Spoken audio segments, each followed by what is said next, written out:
In the second year of his reign, Nebuchadnezzar had dreams. His mind was troubled, and he could not sleep. So the king summoned the magicians, enchanters, sorcerers, and astrologers to tell him what he had dreamed.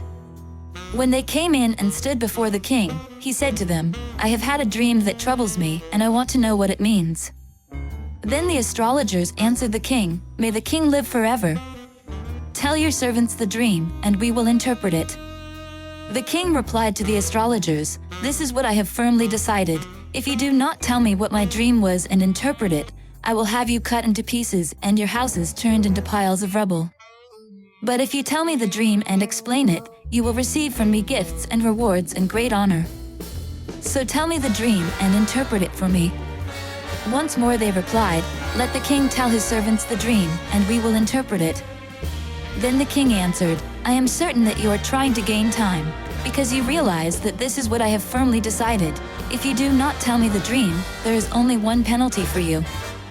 You have conspired to tell me misleading and wicked things, hoping the situation will change. So then, tell me the dream, and I will know that you can interpret it for me." The astrologers answered the king, "There is no one on earth who can do what the king asks. No king, however great and mighty, has ever asked such a thing of any magician or enchanter or astrologer. What the king asks is too difficult. No one can reveal it to the king except the gods, and they do not live among humans."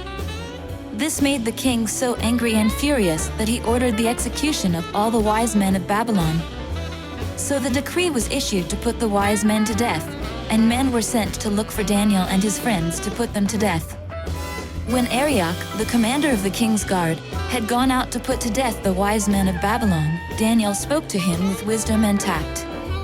He asked the king's officer, "Why did the king issue such a harsh decree?" Arioch then explained the matter to Daniel. At this, Daniel went in to the king and asked for time, so that he might interpret the dream for him. Then Daniel returned to his house and explained the matter to his friends Hananiah, Mishael, and Azariah. He urged them to plead for mercy from the God of heaven concerning this mystery, so that he and his friends might not be executed with the rest of the wise men of Babylon. During the night, the mystery was revealed to Daniel in a vision. Then Daniel praised the God of heaven and said, "Praise be to the name of God forever and ever. Wisdom and power are his. He changes times and seasons. He deposes kings and raises up others. He gives wisdom to the wise and knowledge to the discerning. He reveals deep and hidden things. He knows what lies in darkness, and light dwells with him.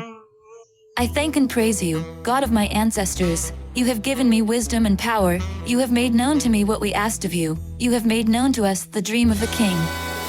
Then Daniel went to Arioch, whom the king had appointed to execute the wise men of Babylon, and said to him, "Do not execute the wise men of Babylon. Take me to the king, and I will interpret his dream for him." Arioch took Daniel to the king at once and said, "I have found a man among the exiles from Judah who can tell the king what his dream means." The king asked Daniel, also called Belteshazzar, "Are you able to tell me what I saw in my dream and interpret it?" Daniel replied, "No wise man, enchanter, magician, or diviner can explain to the king the mystery he has asked about, but there is a God in heaven who reveals mysteries. He has shown King Nebuchadnezzar what will happen in days to come.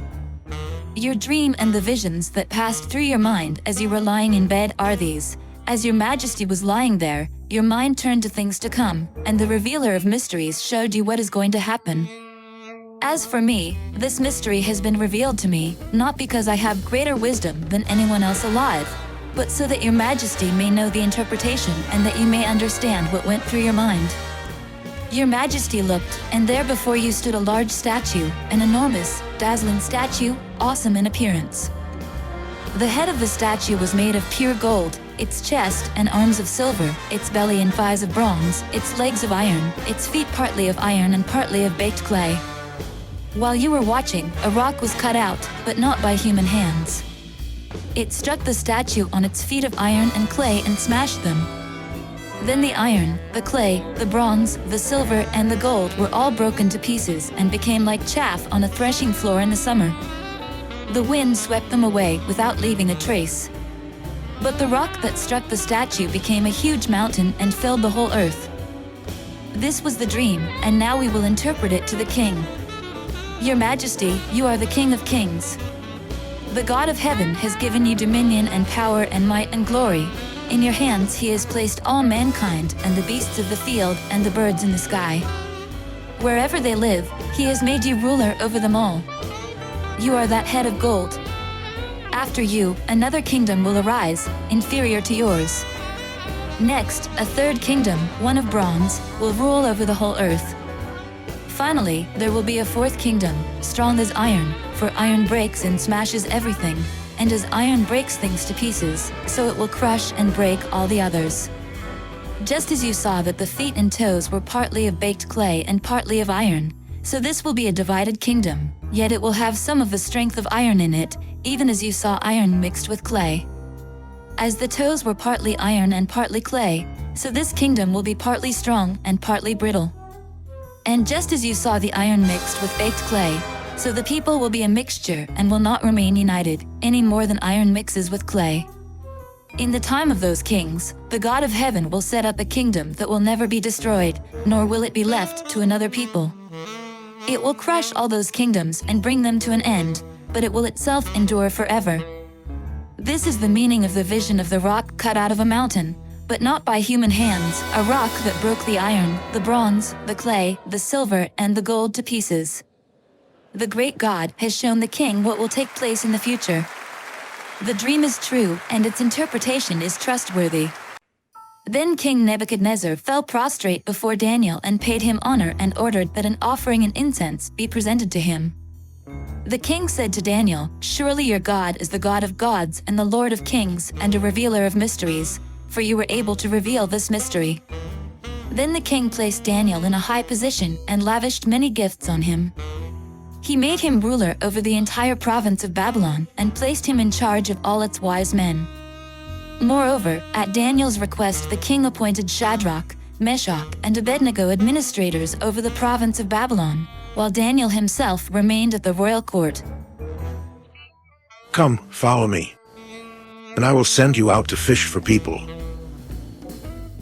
I hope and I pray that the Spirit of God, the Almighty, is with you, and that His Son and His Holy Spirit bless you and your family throughout eternity.